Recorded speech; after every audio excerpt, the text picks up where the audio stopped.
Good evening students, आप लोग कैसे हैं? आशा है अच्छे होंगे, आप लोगों की पढ़ाई अच्छी चली होगी। आप सब लोगों को एक बार फिर से आपके हमले ऑनलाइन प्लेटफॉर्म प्रयाग एकेडमी में बहुत बहुत स्वागत करते हैं। स्टूडेंट्स, जो हम लोग उत्तराखंड लोक सेवा आयोग द्वारा आयोजित लेखपाल पटवारी भर्ती परीक्षा के लिए सामान्य हिंदी के अंतर्गत 20 प्रश्नों की श्रृंखला कर रहे थे।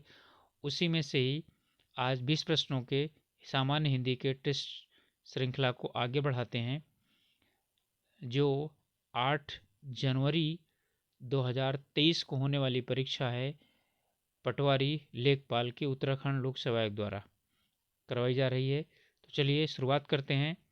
इसी के लिए 20 प्रश्नों की श्रृंखला, जिसमें पहला प्रश्न है, कलम का सिपाही के लेखक कौन है? प्रेमचंद, अमृत राय, अमृतलाल नागर या कमलेश्वर? तो इसमें कौन है? अमृत राय। देखिए, कलम का सिपाही पूरी पुस्तक का नाम है प्रेमचंद कलम का सिपाही। ठीक है, ये अमृत राय इनके पुत्र हैं, इनके द्वारा लिखी गई पुस्तक है। और उनका ओरिजिनल नाम जो प्रेमचंद थे, धनपत राय था। ठीक है, तो अमृत राय उनके लड़के हैं, इन्होंने उनकी जीवनी लिखी है।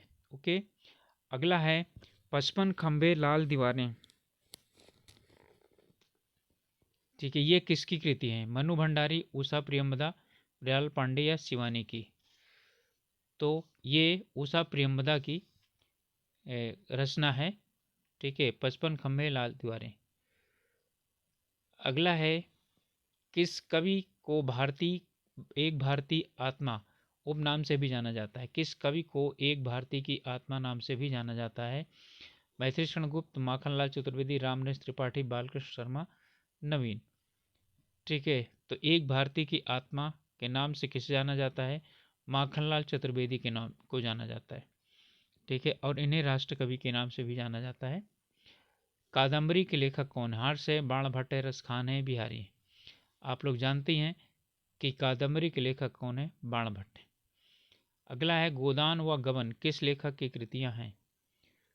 भगवती चरण वर्मा, रामकुमार वर्मा, प्रेमचंद, यशपाल? तो आप लोगों को पता है, गोदान और गबन दोनों उपन्यास हैं, और ये दोनों उपन्यास हैं प्रेमचंद के। ठीक है, दांतों तले उंगली दबाना किस मुहावरे का अर्थ है?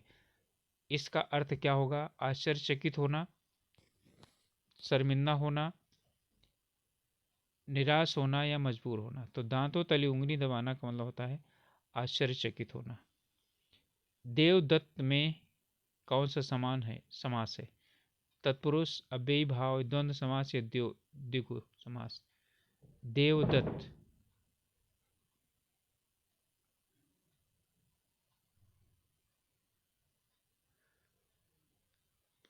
देवताओं के द्वारा दिया हुआ देवदत्त।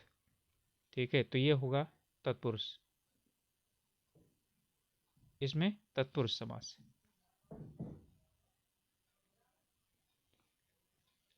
अगला है, सूक्ति का संधि विच्छेद क्या है? सुधनुक्ति, सुधनुक्ति, सुधनुक्ति या सुधन उक्ति? तो सूक्ति का सु और उक्ति या सु और उक्ति? इसमें होगा सु और उक्ति। सु माने सुंदर, उक्ति माने कथन, तो सु और उक्ति हो जाएगा सूक्ति।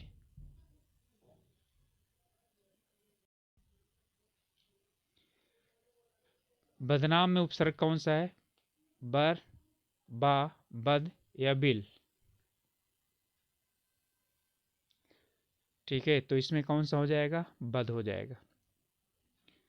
ऋजु का विलोम शब्द क्या है? घेरा, वक्र, गोला या त्रिभुज? ऋजु का मतलब होता है वक्र, यानी टेढ़ा मेढ़ा या सीधा। तो ऋजु का मतलब होता है सीधा, और इसका जो विलोम शब्द होगा वो वक्र हो जाएगा। सही वर्तनी कौन सी है? आजीविका या आजीविका?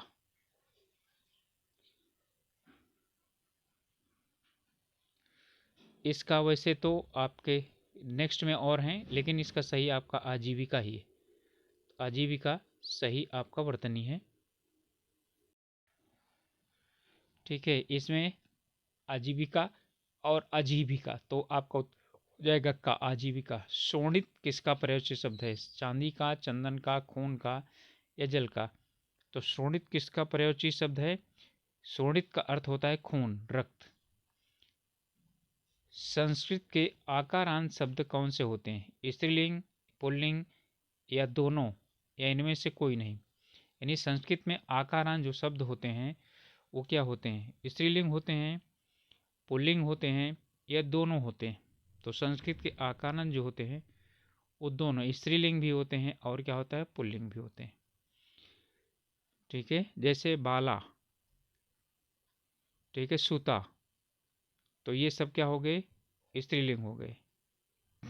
राजा, तो राजा पुल्लिंग है, तो राजा जो है वो पुल्लिंग हो गया। तो आकारांत स्त्रीलिंग और पुल्लिंग दोनों होते हैं।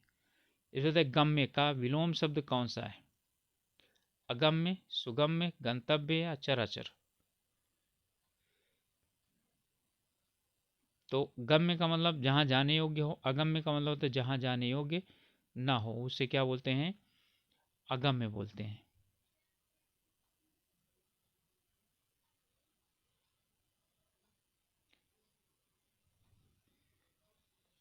अगला प्रश्न है, दांत पीसना मुहावरे का अर्थ क्या होता है? अत्यधिक प्रसन्न होना, अत्यधिक क्रोध प्रकट करना, निराश होना या दुर्भाग्य आना? तो दुर्भाग्य तो आता नहीं, ना ही अधिक प्रसन्न होता, इन दोनों में से ही आपका कोई होगा। अत्यधिक क्रोध प्रकट करना या निराश होना, तो इसका क्या होता है? इसका होता है अत्यधिक क्रोध प्रकट करना। दांत पीसने का मतलब अत्यधिक क्रोध प्रकट करना। अगला प्रश्न है, झांसी की रानी कविता के लेखक कौन है? सुभद्रा कुमारी चौहान, महादेवी वर्मा, जयशंकर प्रसाद या पंत? हमने सुनी कहानी, ठीक है, हमने सुनी कहानी खूब लड़ी मर्दानी हो तो झांसी वाली रानी थी। ठीक है, बुंदेले हरबोलों के मुंह, हमने सुनी कहानी थी। तो इसका कौन सा? सुभद्रा कुमारी चौहान, महादेवी वर्मा, जयशंकर प्रसाद या पंत? तो जानते हैं आप लोग कि इसका उत्तर क्या होगा? सुभद्रा कुमारी चौहान। चार ब्राह्मण के संख्यावाचक शब्द हैं। चार ब्राह्मण में संख्यावाचक शब्द कौन कौन से? ठीक है, जोशी, त्रिपाठी, डोभाल और पंत। ठीक है, पांडे, तिवारी, ढोंडियाल और भुक्का, सतपथ, गोपत, ऐत्रेय, सार्थ या इनमें से कोई नहीं? ठीक है, तो ये चार ब्राह्मण की बात कर रहा है, ना कि ब्राह्मण जाति की बात कर रहा है। तो सतपथ ब्राह्मण, गोपथ ब्राह्मण, ऐत्रेय ब्राह्मण और सात्र ब्राह्मण, वेदों से के जो क्या है ब्राह्मण हैं उनकी बात कर रहा है ये। तो इसमें ये चारों हो जाएंगे, सतपथ ब्राह्मण, गोपथ ब्राह्मण, ऐत्रेय ब्राह्मण और सात्र ब्राह्मण। 18वां है, वीर रस का स्थायी भाव क्या है? उत्साह, क्रोध, दानवीर या इनमें से कोई नहीं? तो वीर रस का स्थायी भाव की बात कर रहा है। वैसे रस तो उत्तराखंड में अभी तो है नहीं, लेकिन फिर भी इसमें दे दिया है। तो वीर रस का स्थायी भाव क्या होता है? उत्साह होता है, क्रोध नहीं होता।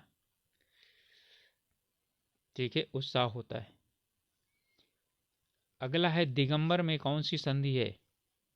दिगंबर में संधि कौन सी है?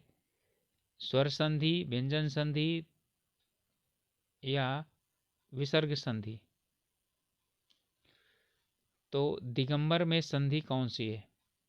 पहले इसका संधि विच्छेद क्या होगा? संधि विच्छेद होगा दिक धन अंबर, तो दिगंबर हो जाएगा। स्वर संधि, व्यंजन संधि, विसर्ग संधि या इनमें से कोई नहीं? तो इसमें हो जाएगी यानी व्यंजन संधि। ठीक है, दिक धन अंबर, दिगंबर, व्यंजन संधि हो जाएगी।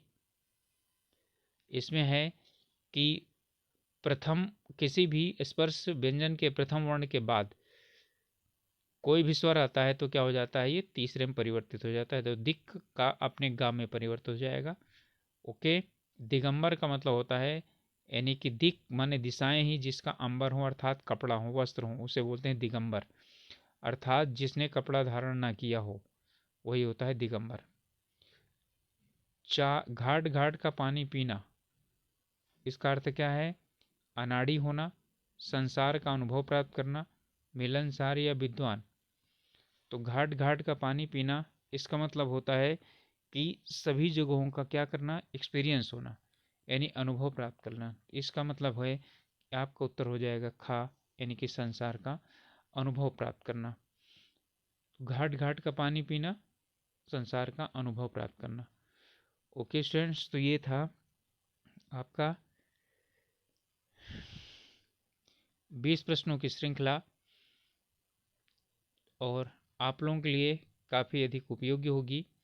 और आप लोगों से रिक्वेस्ट है, अभी तक यदि चैनल को सब्सक्राइब नहीं किए हैं तो प्लीज़ सब्सक्राइब कीजिए, और साथ ही साथ अपने ग्रुप्स में शेयर कीजिए, जिससे कि और लोगों तक पहुंच सके, और लोग अपनी तैयारी हम लोगों के साथ मिलकर के कर सकें और अपनी तैयारी को जांच सकें। ओके, मिलते हैं अगले वीडियो में। तब तक के लिए अपना ध्यान रखिए, अपना स्वास्थ्य का ध्यान रखिए, पढ़ाई कीजिए अच्छे से। All the best.